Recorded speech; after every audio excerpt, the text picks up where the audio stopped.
my office. Here's my office here. Here we are. Come on in, won't you? From the offices of a new game studio. And this is our test department. Very exciting. Hello, testers. You know, everybody wants to start their own company eventually. An industry legend. This is the exciting manner in which I work at my desk.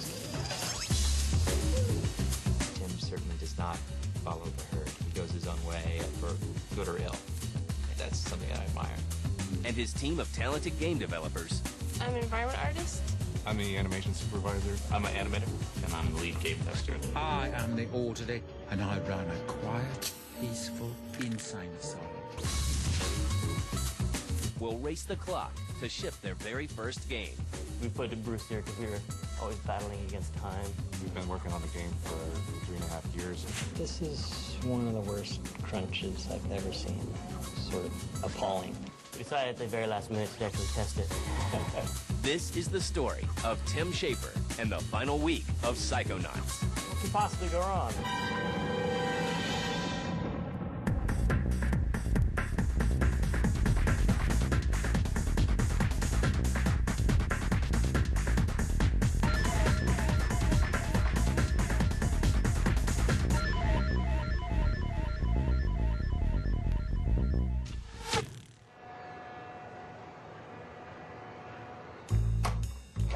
Hello, welcome. Come on in. Come on in.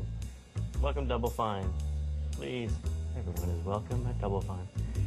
We've been here about a year and a half. We moved over one block nicer, one block fancier. Here's our production area. Hello, everybody. Say hi. That's Kelly and Melina. That's Carolyn, our executive producer.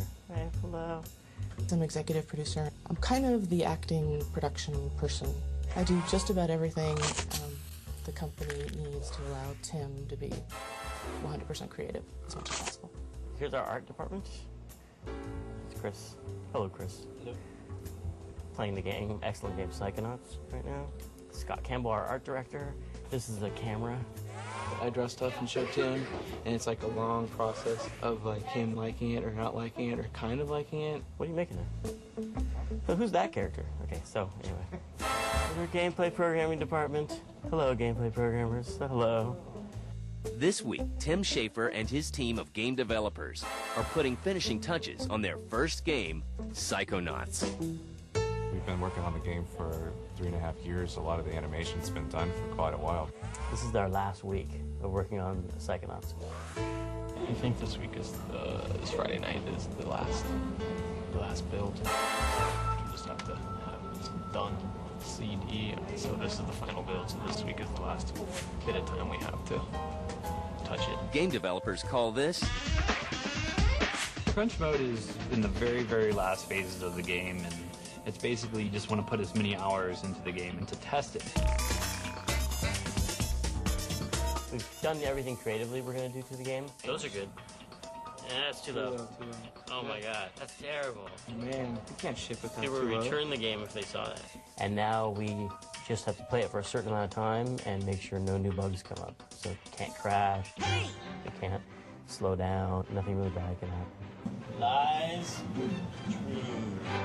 we can't write any more dialogue or add any more ideas to it, but we can definitely make sure it's not going to crash for anybody. We are going to be testing at least probably 12 hours a day, trying to find any last showstoppers, any bugs that we can't ship. And you can't punch at all? The goal is to have everyone playing through the game. There's a team of over 40 people. All of us and all of Majesco's resources are getting through the entire game, so making sure the game is ready to go out. What happens if it's not done by Friday? Ooh, I don't know. We're screwed. What could possibly go wrong? No. Can't punch.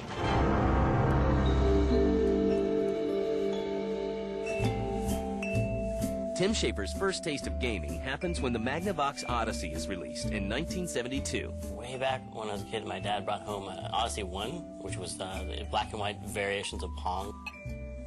He quickly becomes one of the world's first hardcore gamers. Ever since then, I was hooked on games. And then we got our Atari 2600. Yeah, and went from there to Atari computers, and I got a 400, an 800, and I spent all my teenage years at home toiling over that computer in the rec room of our house, scaring my whole family. And like many gamers of his time, Tim Schafer begins creating his own games. I started as best I could to actually make them myself when I had the computer, although my efforts were really unspectacular. In BASIC, I tried to do a Pong in BASIC, and it was really slow. So I tried to do Galaxian in assembly language. Then I just realized I wasn't really smart enough to do that. So I had this one game about a helicopter that was dropping babies, and you had to catch them. I got pretty far with that one. But when he attends college at UC Berkeley, Schafer tries to be more realistic about his future. I never really thought that games were what I was going to end up doing.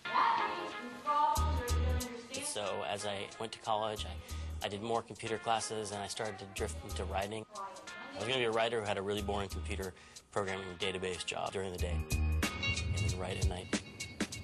He really is a really smart guy, a really funny guy, satirical. Off the top of my head, the first funny game I remember was Leisure Suit Larry or Hitchhiker's Guide to the Galaxy. I guess Hitchhiker's Guide to the Galaxy came out first. You can really tell that he has an opinion on everything. I'm trying to think if there's anything else funny in games ever. And he's not afraid to tell you about it. I think it was Hitchhiker's Guide to the Galaxy. No, that can't be right. Sometimes in a world where everybody seems to kind of be afraid to say what they think or do what they think or follow the herd. Oh, man. Anything funny before Hitchhiker's Guide to the Galaxy? Tim certainly does not follow the herd. He goes his own way. Yeah, I would say the first humor in games I remember was Hitchhiker's Guide to the Galaxy. And that's something that I admire. But it turns out that fate has a different plan for Tim Schafer. I graduated and I was on my second interview with this database company, and right then I saw this job listing of LucasArts, which was then called Lucasfilm Games. It was even more kind of glamorous and appealing. And I had loved the first Lucasfilm games, like Rescue on Fractalus and Ball Blazer. But a friend of mine had slipped me a pirated copy of it, so I called it Ball Blaster during my interview. I was like, yeah, I really liked your game Ball Blaster.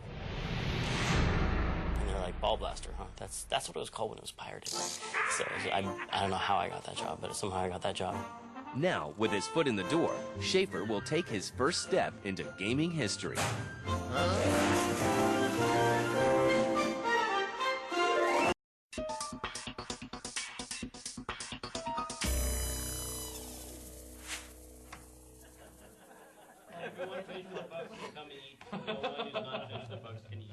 And let's see if we can get to 0 bugs by dinner.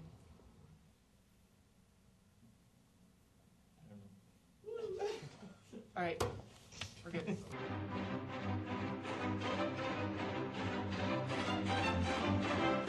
It looks like we should be able to get done what's on the list by dinner. Is that what you're saying? By dinner. Food dependent, yeah. Only I get to eat. Whoa, whoa, whoa.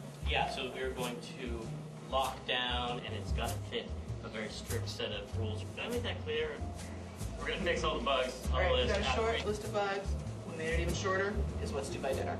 It definitely looks doable, and we're setting dinner as our lockdown. So after dinner, everyone's got a controller in their hand, everyone's playing the game, and they're testing it straight through till Friday. So we are in lockdown after dinner tonight. Yeah. Any questions? What's for dinner tonight? I don't know. Kelly, what's for dinner tonight? What do you want for dinner? Indian food. Yay! Okay, that's the biggest concern. I think we're done. As Tim Schafer takes his first baby steps in the gaming industry, he finds he has some catching up to do. The job description that I applied for was called assistant designer / programmer. And then I found out once we got there that they were actually called scumlets, which was the lowest rung on the programming totem pole there. That we were just the junior programmers who used Scum, which was the script creation utility for Maniac Mansion. The rookie game developer quickly starts making new friends. They had nothing for us to do for like 3 months. It was all up to just whatever we'd come up with each day to try to learn the language. And Dave Grossman and I came up with a lot of joke stuff. Which then leads to his first project. It turns out Ron Gilbert was starting a Monkey Island game. And he was like, okay, I want it to be kind of maybe a comedy game. So they took me and Dave and set us to work on it. Tim was one of those guys who was just a hard-working scripter for the Scum games. But he was just this Really fun guy who could tell great stories, and he was just quick-witted, you know. You'd say anything, he's got a comeback for you.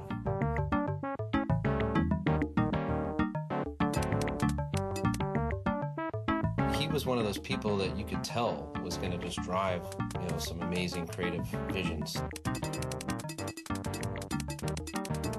We started working on the Monkey Island game, and Ron had the design in his head, and there were some flow charts, and there was some background art. We started just to get the thing up and running, throwing in characters and just making them say dumb things that we thought was funny. And we are all four of the original Scumlets in this room, and we would just write dialogue that would crack us up.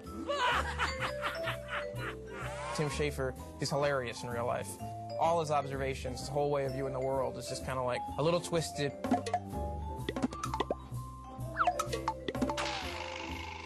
Just definitely funny. You know, every afternoon Ron would come in maybe and he'd check out the new dialogue we'd written. And we didn't think it was actual game dialogue, we just thought we were writing stuff to entertain each other. And it turns out he's like, no, we're using this. This is it, this is the game. Ron would come in the afternoon, he'd either laugh or not, and that was like a big deal. Huh? Yeah, he was really involved in the games. And me, I would do a third of it, Dave would do a third of it, and Ron would do a third of it on the first game. Programming and writing dialogue. Tim Schafer and his coworkers come up with a storyline about a wannabe swashbuckler named Guybrush Threepwood and his quest to become a mighty pirate. Your favorite moments in the Monkey Island games were largely a result of Tim's hard work and cleverness. It was really inspiring to be working with someone having just as much fun. In 1990, development on The Secret of Monkey Island wraps up, and Lucasfilm Games releases the quirky new adventure game for the PC. But its launch hits a small snag. LucasArts was a small company then, and right at the end of it, they found out there was a big order that they could fill, but they didn't have the manufacturing capacity to do it. It's like, hey, let's all go down to the factory and pack it ourselves.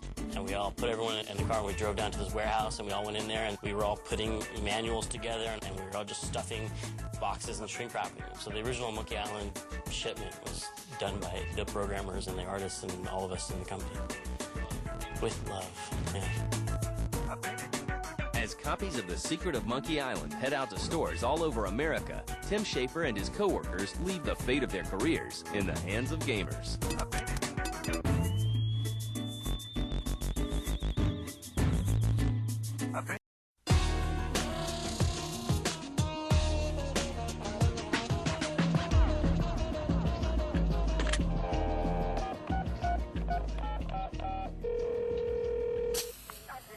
Can I place an order for delivery?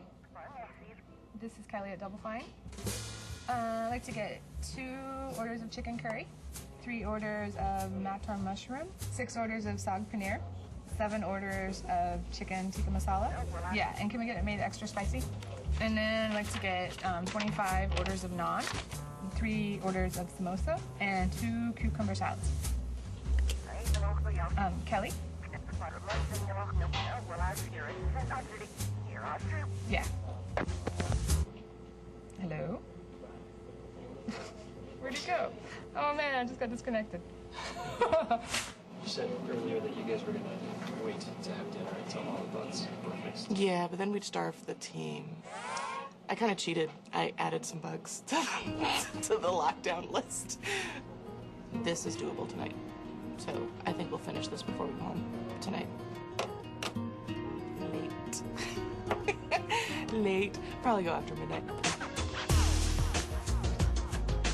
That was pretty important. And we'll do whatever we need. We will cater in food. We'll bring in massage therapists and we'll liquor them up. Bring in sugar. That makes people happy. Oh, you're so not going to win against the girl. During crunch time, it's common for developers to work 12-hour shifts. At Double Fine, it's no different. The game itself motivates the team. They're motivated first and foremost by pride in their work. Tim motivates people as well. When he sees something cool and unique and tells them. Nice. Okay. Sweet. Okay. Okay, that's 1 bug. That makes people happy. Well, it's 8:44. Yep, leaving for the night. I feel a little bit bad because the other programmers are still there and they're still working. If you've already put in a 12-hour day, then you have to take care of your body. There's a lot of sick people here, and it's not surprising. Am I tired? Kind of. We've been crunching for quite a while. It helps to know that this is our last week. I work about 80 hours a week, or I have been. This is like the most unglamorous part of my job. And it's not necessarily a requirement. There's just so much miscellaneous shit. Just, sorry. Don't worry about it. So much stuff that they just throw at me to do. We gotta keep the team caffeinated, so they'll stay up all night. Check it out. I'm a caffeine addict. I'll pick the habit once the game's over, I guess.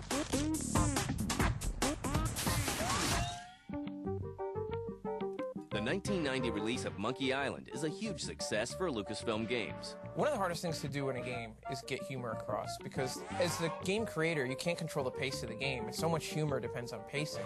And so the fact that the Monkey Island series is just hilarious, like it's just a testament to the skill of the designers. And just like in Hollywood, a sequel starts right away. After Monkey Island 1, we started making LeChuck's Revenge right away. Monkey Island 2, LeChuck's Revenge, is an even bigger hit than the original. Its success gives Schafer and Dave Grossman a chance to finally head up their own game. They told Dave and I that we could do our own game. Ron had kind of an idea for a sequel to Maniac Mansion. But now, I know that I must go back to the mansion. We started with that and just kind of ran with it. The name of this new adventure game is... Get a Tentacle was the first game I was a project leader on, so we were in charge of the show for the first time, Dave and I. We brought up the design and got some programmers to help us with it, and we had a team of just like 3 animators.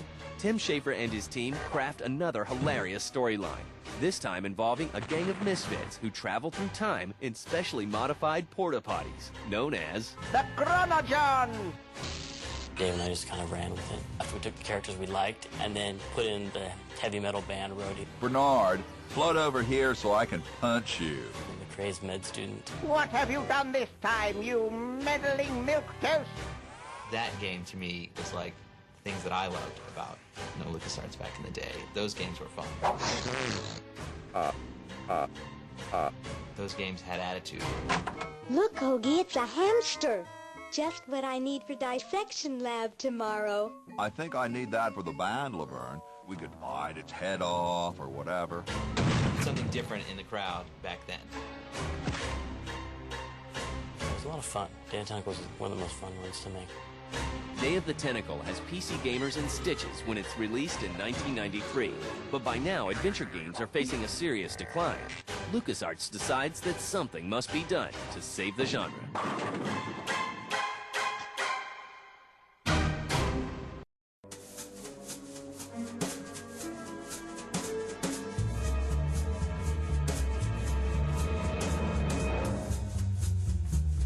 The schedule has been a really hard one to keep, and again, it's a very, very big game. The levels, at least, have been entirely built, and it's clear, I mean, anyone can look on our task list and see that what remains to be done are little polished, devil-in-the-detail bugs. 23. There's 23 bugs in there. That's not so bad. Maybe I'm not doing it right. I have to ask Bert a question. Hey, there's a bug where if you jump in the air and you palm bomb and then you cancel, you don't punch when you're on the ground? Right. You need to be on the levitation ball. Oh, okay. I think I know what to do.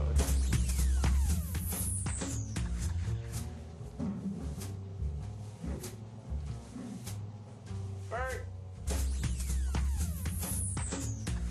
Okay, you do have to come.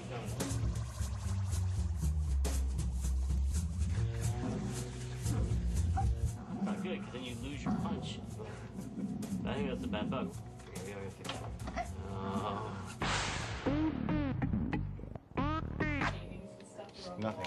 Nothing whatsoever. And you died at that? Yeah, and then it took me back. I mean, it was 6 men. The fact that, that the bugs are pretty minor for the most part means that we're almost done. Yeah, that's good news. Okay, so you lost all your lives on the way there. You suck.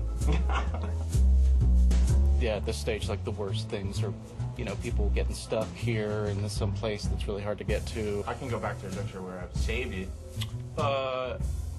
You should do that, yes. Or we have this sound stuttering. Do you hear it pop? Agent 9, I'm here for the advanced training. So we really want to try and catch that stuff. I don't hear it. There's no turning back. Julie. You fought the demon, killed the demon. No, I fought the demon and died. That's a bad bug. Okay. Alright, yeah. Alright. Yeah, well, what I was thinking is we could write a speculative fix for it, But I hate to change it because all the boss fights are great. we would want to check it with all of those. Yeah.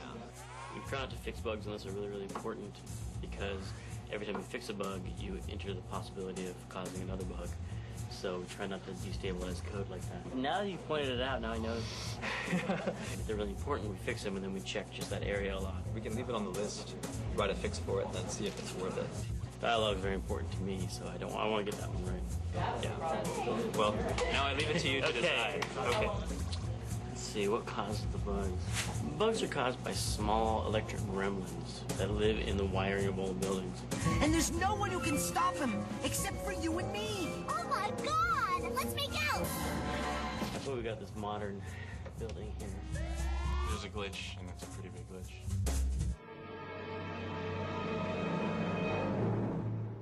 The year is 1993, and the popularity of adventure games is fading. We may not live to see yesterday. This is all your fault, Bernard. Data Center actually did better than the Monkey Island games, but they wanted more, and they were just trying to keep adventure games alive in a way, because you can see the market growing and adventure games kind of staying the same size. So LucasArts calls their developers to revitalize the ailing genre. They really encouraged us to try new things with the adventure games, and that's where Full Throttle came from.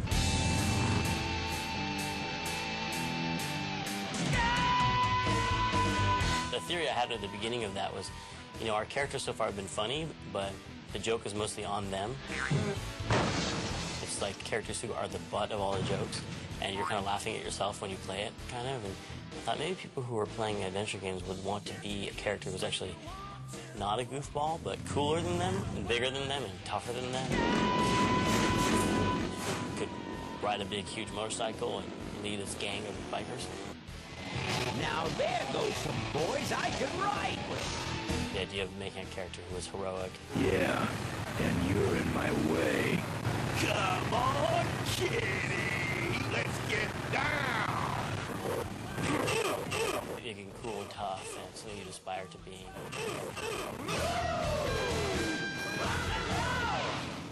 But also stripping down the interface, which is something I was really into. Like, I didn't see any reason why you had to click, you know, up and down on the screen and do these verbs and drag them onto, you know, why not just have this cool little tattoo that pops up wherever you are?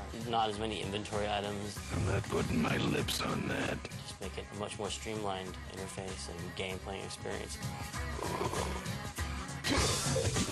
With Full Throttle, Schafer forges ahead into new territory.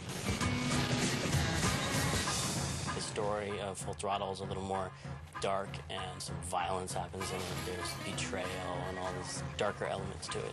It's almost like a little noir story. You know what might look better on your nose? What? The bar. I think it was right. That kind of paid off in that game. Someone did say something about killing you and making it look like an accident. They didn't do too good of a job there. It was the biggest hit we'd had at that point with the adventure games. It was a huge hit, and I was really happy with that. After shipping Full Throttle, Schafer is tempted to venture into new territory himself, but the idea doesn't last long. For a while after Throttle, I was really into Warcraft, and I was going to do a Warcraft game. I remember I was like, I had this idea for one that I wanted to do, and then after working on that for a while, I realized, like, wait, what am I talking about? I make adventure games now. Schafer's next game will be his final project with LucasArts, and he's going to go out with a bang.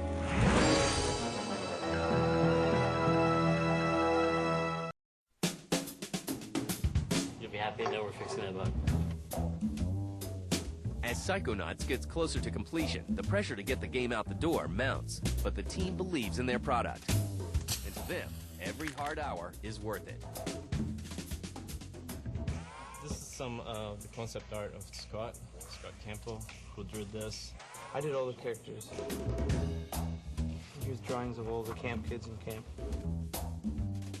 Here's an early drawing of Raz. So here's some other Razes right here. This is what he used to look like. He was this kid with a stocking cap. And we modeled him and put him in the game. He's like kind of baggy pants and baggy jacket and stuff like that. And like he was totally not very limber. And everyone thought he was a girl too. Because they thought his long stocking cap was a ponytail. It just didn't test well. We had to go back and redesign it. It sounded terrible when we first heard about it because we're like, you want to remodel the main character of the game after we've done all this animation for it. But it's definitely the best thing to do. This right here is Raz's love interest. Lily is her name. She's cute. She's wearing like a little plaid sweater. And she's got little hand stockings, kind of like those kids love in Japan. And she's one of the girls at camp. She doesn't really care about stuff. Hey, Brainiacs, settle down. Why? You worried I'm gonna hurt your boyfriend? No. She's kind of over it, but she's really amazing psychic. Duh. My name is Stephen Peck, and I'm the lead game tester of Psychonauts. Just because Psychonauts have become a huge part of my life, I decided to get a couple of the characters tattooed on my leg. No! It's not safe! And it's super exciting for me because I've never seen something I've drawn on somebody's body before. Oh my gosh. Oh, that is so great. No farther, no farther. I kind of specialize in a lot of the camera controlling. A lot of times we kind of have to adjust the camera to fit the moment. What? For instance, if you're in a boss fight with a big boss monster. The full destructive force of an angry critic.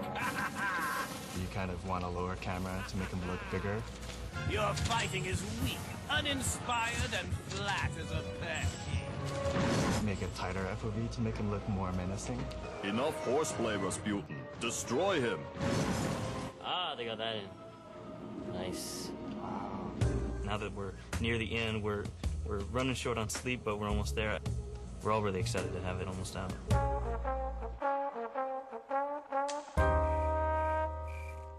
Despite Full Throttle success, adventure games continue to decline. Once again, Tim Schafer and his team at LucasArts band together in another bid to turn the tide. To guarantee that this new game will be truly unique, Schafer looked south of the border. I was often really inspired by art, and I had this book of Day of the Dead papier-mâché sculpture, and I just love the characters in it because they're these little papier-mâché skeletons, and they had little papier-mâché houses or cardboard houses that they lived in. I just love the idea of seeing a whole town of these people jumping and running around and coming to life. LucasArts also wants this new game to take advantage of the latest advances in PC technology. We'd always done 2D games, and 3D was a new hot thing. And everybody, you were lame if you were still doing 2D. But I didn't like the way it looked. And it always looked like the characters were these cardboard boxes that had been duct taped together. When I looked at these calaveras, these little papier-mâché skeletons, that's like exactly what the texture map technology is we have these days. I was like, this is where there's an intersection of technology and art, where it's an art style, not a limitation. After putting 2 and 2 together, Tim Schafer comes up with Grim Fandango. The story for Grim Fandango was inspired a lot by The Big Sleep. Also movies like Glengarry Glen Ross. I am ready to take you now. Take me? Take me where? It was this film noir story. Need to be nervous. Nervous? Just your appearance. It's a little intimidating. Intimidating? Me? There were sad parts in Grim Fandango that were probably more emotional than most games. Because, again, it's about a character you care about. They don't qualify for anything good, so I can't sell anything good. Can't work off my time, and I'm stuck. Stuck selling walking sticks to a bunch of burros for eternity. Tim will end up working on Grim Fandango longer than any other game he's done before. It's funny. Secret of Monkey Island took 9 months to make. Secret of Monkey Island 2 took a year.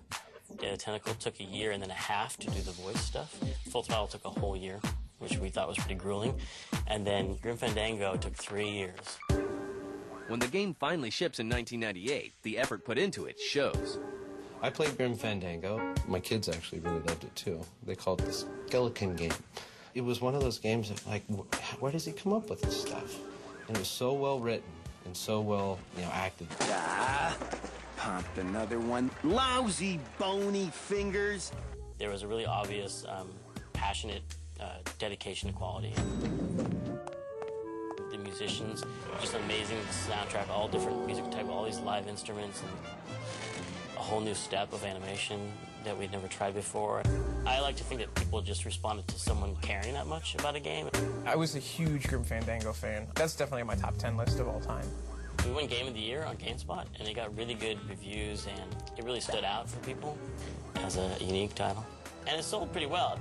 In some ways, it was right at the end of adventure games, and it came out, and people thought it was really good, and they thought it didn't sell very well, so that became this kind of like, well, if it was that good, it didn't sell well, then adventure games must be dead. Yeah, well, you don't have a tongue, but that doesn't seem to shut you up now, does it? It made its financial plan, and I got a royalty check from it, so it made money, so it's kind of too bad that people remember it that way. Despite Grim Fandango's success, adventure games continue to wane in popularity. Ah, cheer up, buddy. Another day, another death. Am I right? Meanwhile, Tim Schafer will soon make a career-changing decision that will take him on the roller coaster ride of a lifetime.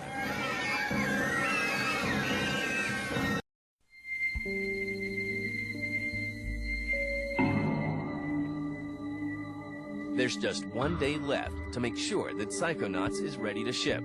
The journey's been hard, and it shows. No, someone keeps unplugging it. It's probably Tim Schafer. Sure, it's Tim Schafer. The team all looks like they kill me all the time, and it's early. I keep trying to watch TV and he keeps connecting the Xbox. I know. You're fixing all the bugs and fixing any last-minute touch-up stuff. It's been hard. My boyfriend proposed to me on a build night, and then he had to bring me back to work. If you just sit here and stare at the desk for a long time, you can really get migraines, and your eyes start to kind of fade.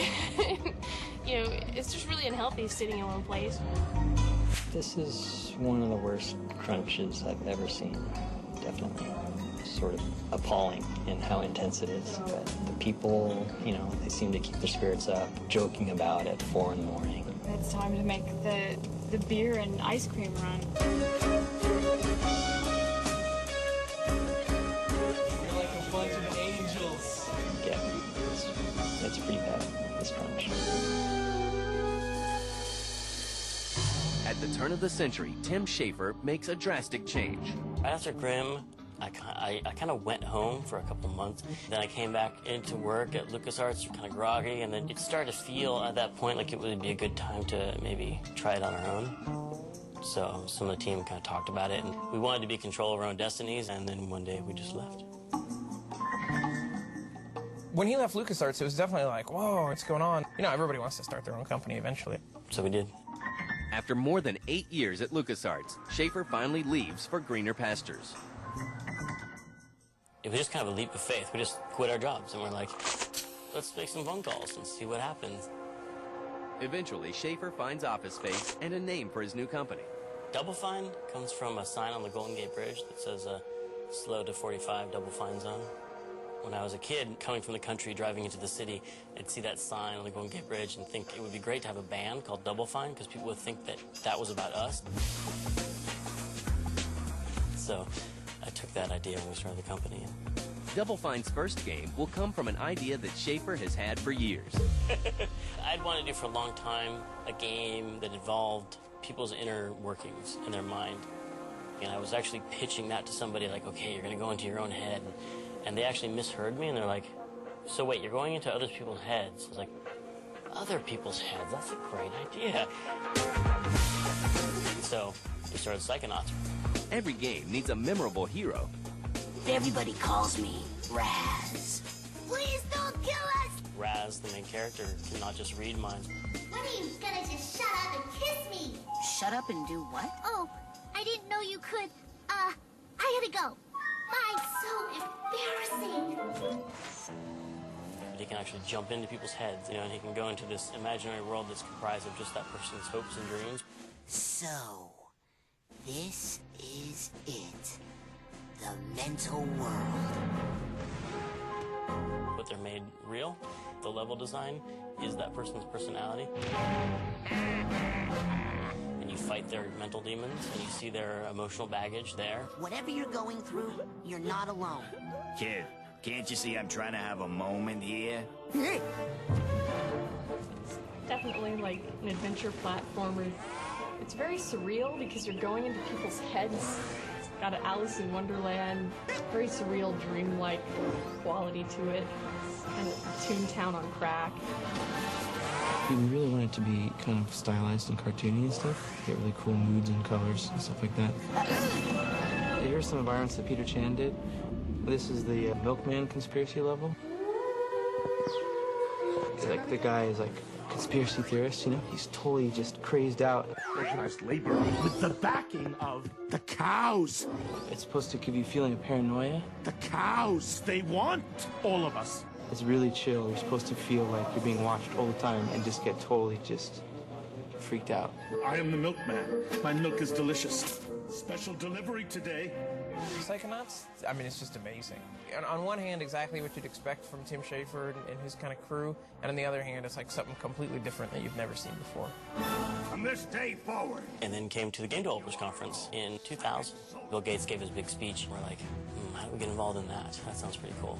And afterwards, Ed Fries came up and wanted to talk about how Psychonauts was perfect for the Xbox. Tim Schafer and Ed Fries work out a publishing deal with Microsoft that will make Psychonauts an Xbox-exclusive game. But not everything works out the way they planned. On March 30th, 2004, Microsoft kills the deal. I believe it had a lot to do with Ed Fries departing. We weren't the only game that was reconsidered at the time of Ed's departure. And Ed was a huge advocate for the product and believed in art and creativity, you know, and games as a creative medium. We told the team, and that's the hardest thing. You know, standing up and telling the team that happened was kind of, it was hard because the team was doing a really, really good job, and they were all working really, really hard, and they were making an amazing game. So to come and tell that the reward for making that excellent game was that it was canceled.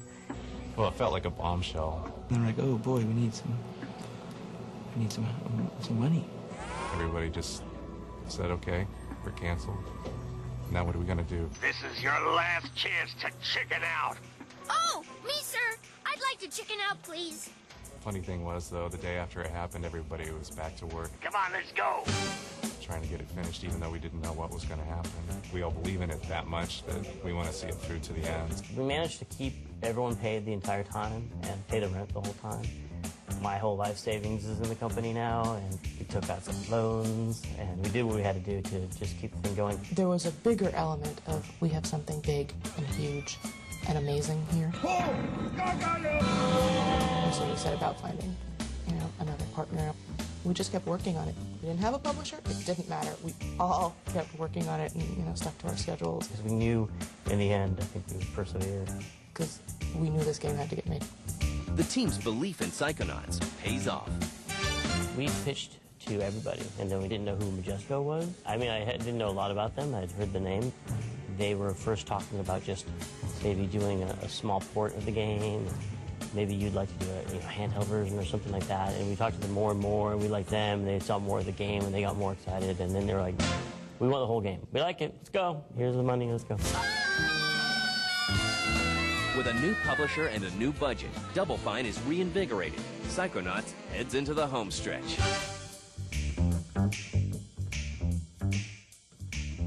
This is our last all-nighter build. How close are you being done? It's the last day of development on Psychonauts. Almost. Yeah, we are almost there. Come hell or high water, the game must be ready to go. Well, we have to be 0 bugs. Everything must be perfect, from the audio. Just a couple of tricky ones about audio, like we can't have the music stutter. Are you hearing it? Yeah, that's kind of weird. The worst one is probably this voice one where every once in a while a line will play kind of backwards or out of order. That is worse. Those stuttering things are worse.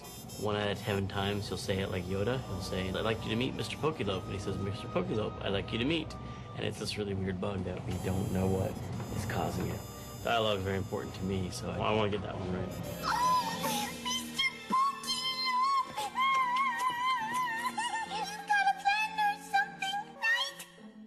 That's right, baby. To the graphics. Right now I'm looking here at doing some reductions to optimize the game for the Xbox, keep it a consistent frame rate at 30 frames per second. So far we did everything we could to keep the best looking game we could when it gets ready to ship. To the scripting and animations. I've listened to all of the individual voice files like 4 times each. There are over 8,000 of them. First, I would read what Tim wrote and be like, oh, that's pretty funny. But then the way that a character would sort of vocalize it would make it even funnier, and then like seeing it all come together. It's great. Hey! That's how we set the right mood for the play. Mess with that, and we'll have happy plays on sad sets, sad plays on happy sets. Total chaos, or worse, improv. And the whole thing comes alive, and it, paired up with some crazy animation. There's still things that make me laugh. I'm gonna kill you so much.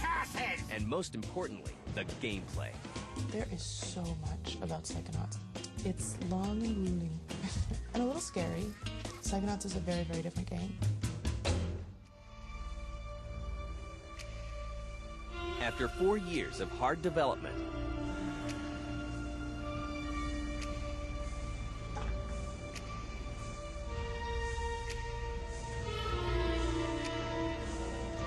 So, here are the things we need to talk about. Mostly the fact that we are done. and they pull it off. Double Fine Productions finally wraps up Psychonauts on February 26, 2005. But I'm not going to make a huge speech because my hair is really puffy and I'm on TV.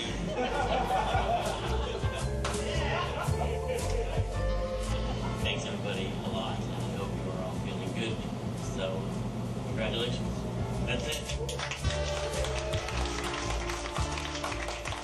It's been like a roller coaster. It's been really great to see it turn into something that we really consider fun. Like all of a sudden it becomes real and you can play through the game, and things that were abstract before turn into a satisfying experience. For Tim Schafer, Psychonauts is more than just another game.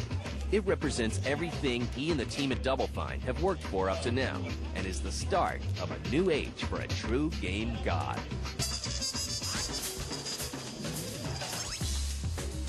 You can tell until you actually make your first game, you're not really a game company, you're kind of an embodiment of a contract that was signed, you're working off of that, and then you make a game, and now we've published, so it's just a huge thing for us. Doesn't all feel like this thing that started 5 years ago we founded the company is really finally real. I love working for Tim. He's great. He's awesome. There are times that it can be frustrating to work with him, but in the end, I know why he's asking for what he's asking. I want this game to be done right, so I'm going to do whatever I can to support that vision. It's his name that's on the box, not mine, but I want it to be good too. Tim is, demanding. He won't let something go in the game if it's just kind of half-assed. Creativity is key, and it just flows through everybody here. Helping create, a game like this is just a fantastic experience. Do you ever wish that you had a job at a normal? No way. It's been a huge part of my life. It's made me believe in the game industry again.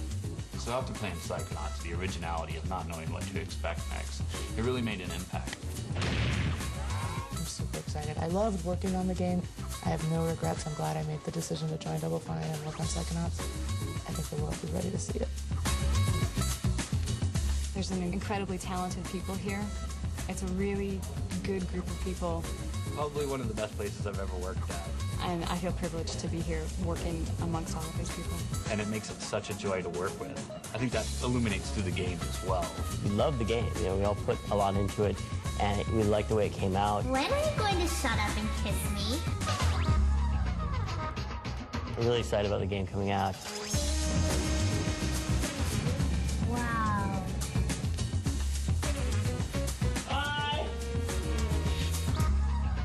Oh, I hope we get something better than pizza. We have pizza all the time here. I hope we have a really good party.